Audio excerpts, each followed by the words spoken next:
In this video, I'm going to discuss 17 things I dislike about the Suzuki DR650.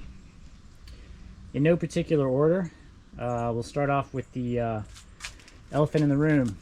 It's a bit heavy, but you know, it's a 650. Most other 650s are similar in weight, so I guess I can't complain too much.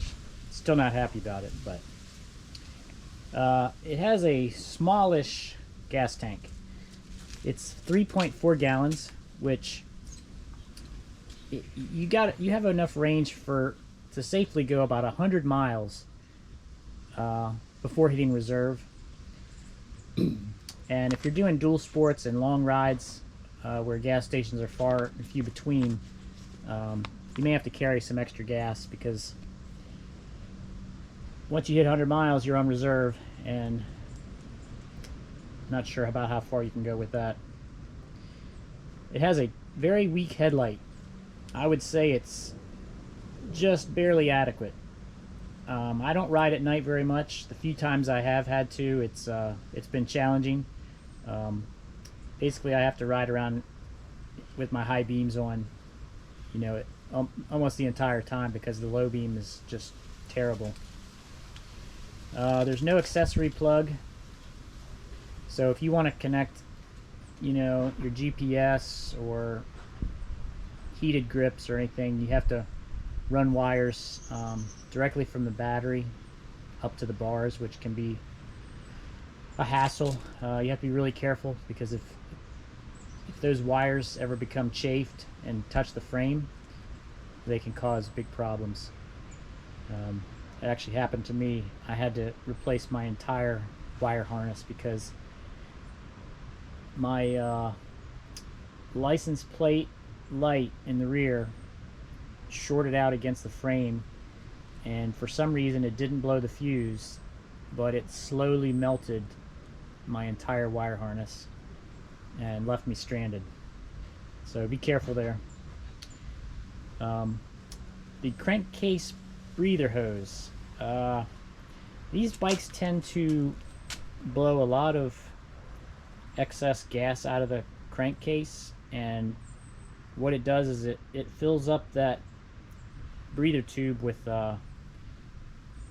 white cloudy oil mixture of oil and condensation. And then the stock hose is, I believe, routed directly into the air box, which could clog up your carburetor. I routed mine elsewhere, but it tends to leak and cause a big mess, so not happy about that. The NSU screws, neutral sending unit screws. For some reason, Suzuki decided not to put Loctite on these. Some say that they may be doing it now, but it's a hard pill to swallow when you buy a new bike and you gotta, you know, pull the side case off and remove the clutch just to put some Loctite on a couple screws that should have been done at the factory. But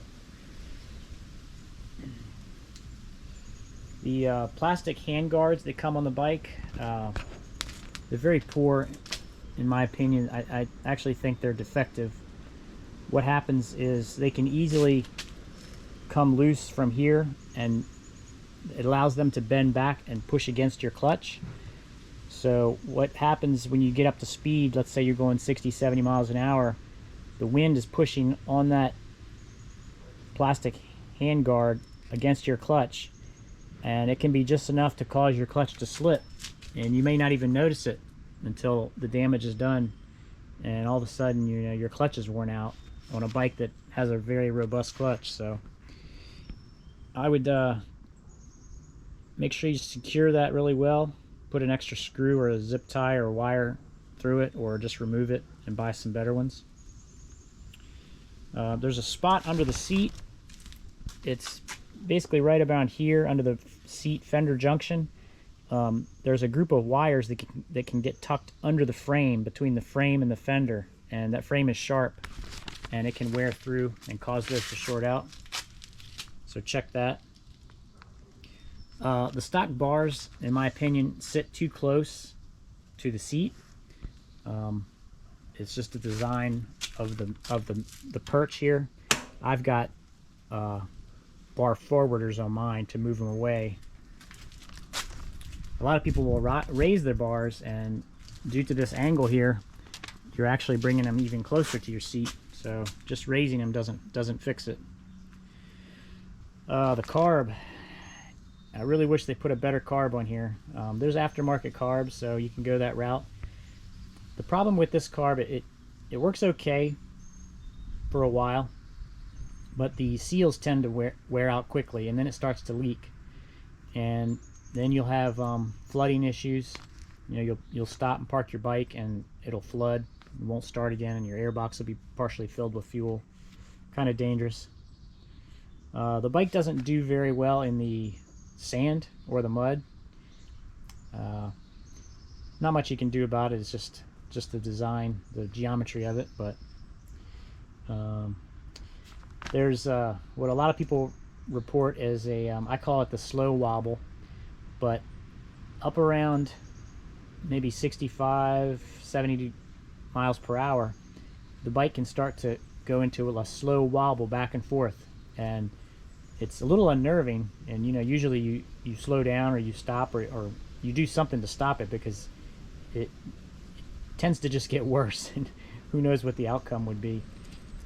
They don't all do it, and you know, people speculate. They say, oh, it's, you know, the front fender's catching the wind, or you have a loose bearing, steering head bearings, or loose swing arm bearings, or your tire pressures aren't right.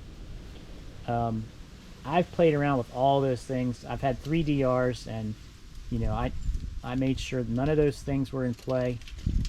I think what it comes down to is 2 main things, maybe 3. So I think the bike, the way it's designed, it just has a tendency to do it.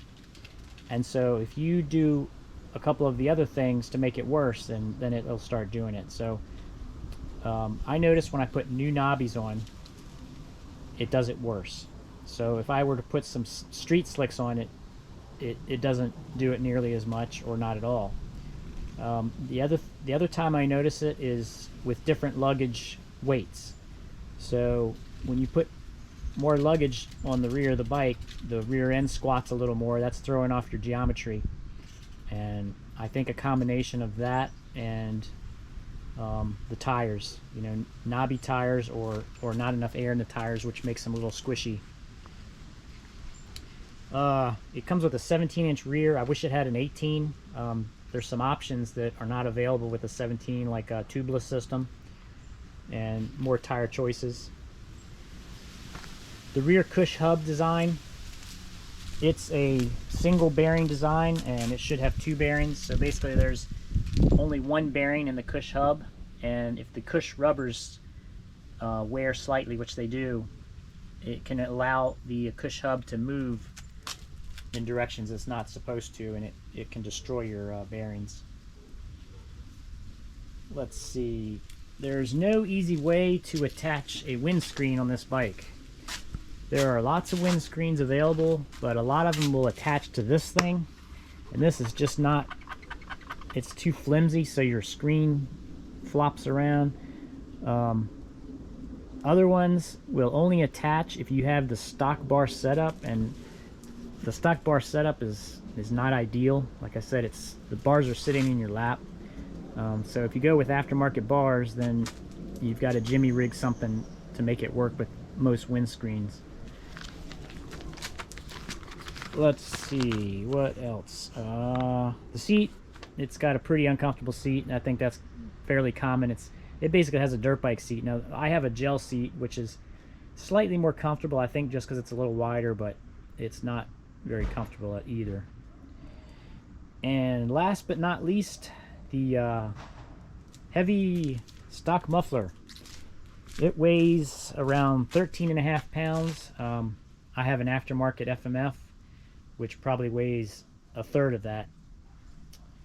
So now, even after mentioning all of those things, I still I like the DR650. I think it's a great platform. This is my third one. This one has 70,000 miles. I bought it new. So would I buy another one? I probably would. Only reason I wouldn't buy another one would be just to try something else, but I've done that in the past, and I regretted it, and I ended up buying another one. So who knows? Maybe I'll end up with a fourth one someday. I think when this one dies, I'll just keep it as a spare parts bike. Alright, well, thanks for watching. I'm gonna come out with another video on 15 or 17 things that I really like about the DR650. Thanks for watching.